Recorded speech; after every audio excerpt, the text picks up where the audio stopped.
All right, guys, cow pasture apiary, part 3 of 3. I'm done with what I'm going to do today. I've cleaned up a little bit, except for the trash out here. I'm going to do that in the fall or the winter. So let me think. So what I'm thinking about it, I probably should spray that with some Roundup. I really don't like doing that. Maybe put some salt on there, salt and vinegar. Well, I don't know about vinegar, but I think some salt water right here.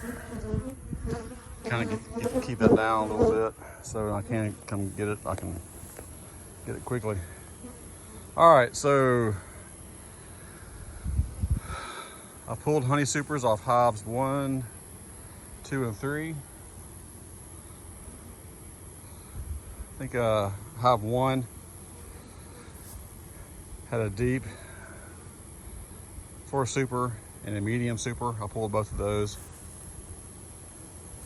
And then I added another super back on that had a bunch of wet honey frames. Hive number 2, they've had 1 medium super, maybe 2. No, I can't remember. And I think hive number 1 had 1 medium or 2 mediums and 1 deep. I pulled them all and then put that 1 medium back that I brought from home with all the wet honey frames. Hive 2 just had 1 medium. Pulled it, checked for brood on both of them, saw brood. Treated them both for varroa with oxalic acid, and this time I just broke the boxes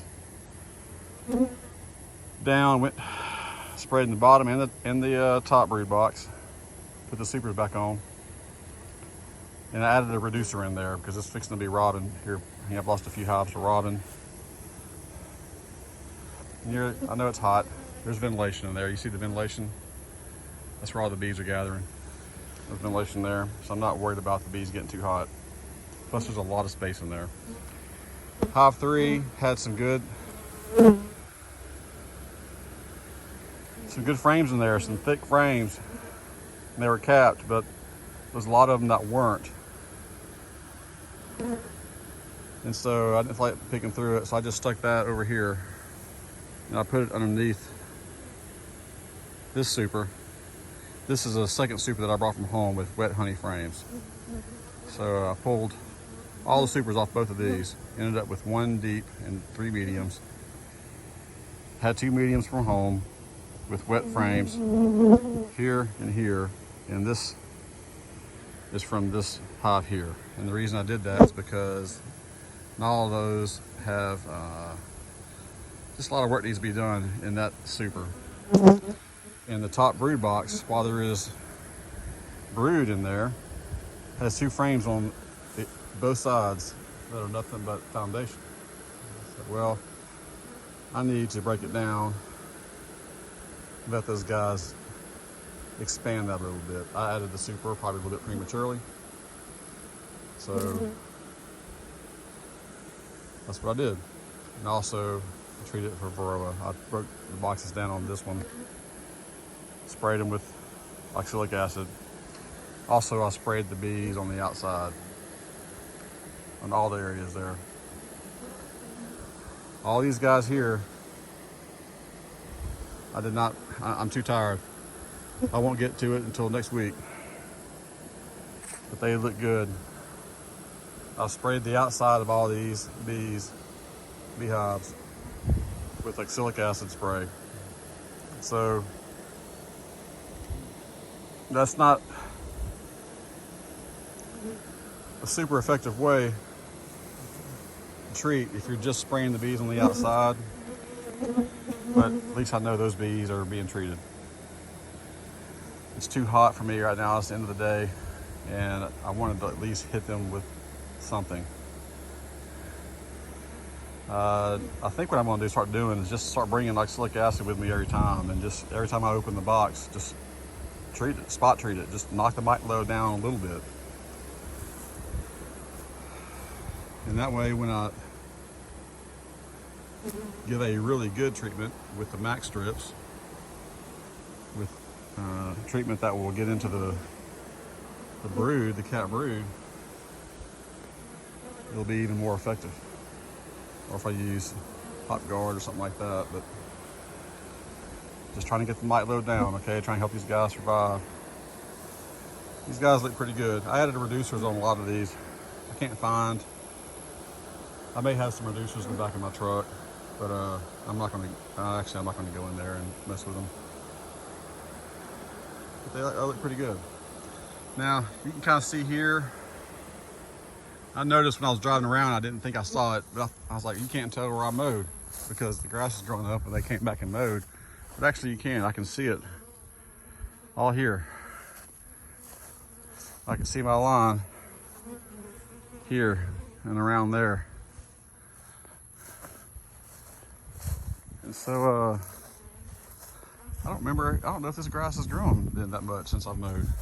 As far as all that stuff, I don't know that it's grown that much. I guess they haven't come out here in bush hog again. I mean, it's been pretty hot.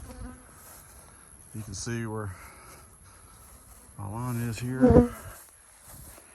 I mow down the fence line a little bit.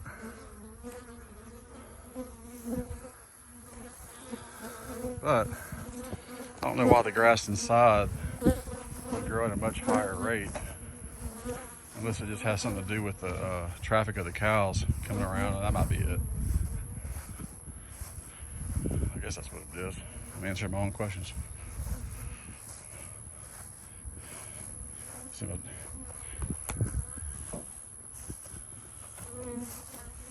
let's look here. Put bee escapes on the top of the supers that I pulled off. So the bees can work their way out. You see that one going out? He's gonna have a hard time finding his way in. So I do that. I've explained it before.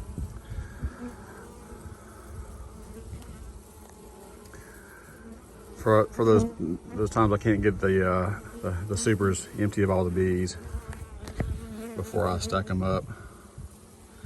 This just allows bees to get out and be able to return back to their hive. But that's it. I'll come back sometime next week, maybe Monday. Try to pull the rest of those supers off and spin that honey. I still have, I think, got one apiary, the apiary of one. I got to pull that. And then I've got the gardener and the brown. So that's just 3 more hives. It's not a lot of big, I mean, it's not a lot of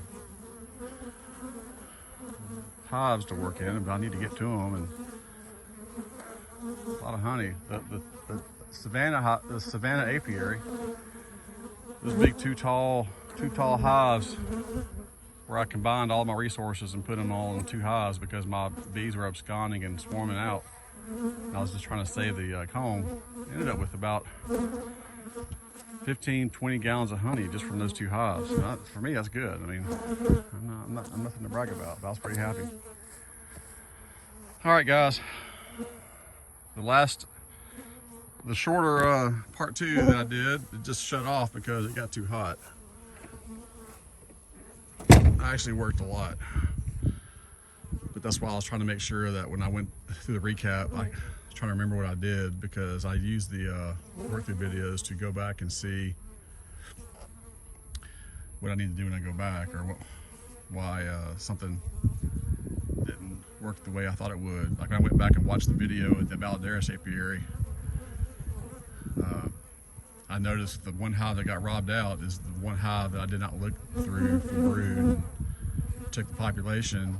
I even commented that they did not look like a lot was going on in there, and I just kind of skipped past it. So that's just one example of why I like to go back and watch the videos. And that's just me. That's what you get. This is what you get. Guys, thanks a lot for watching. Have a great one.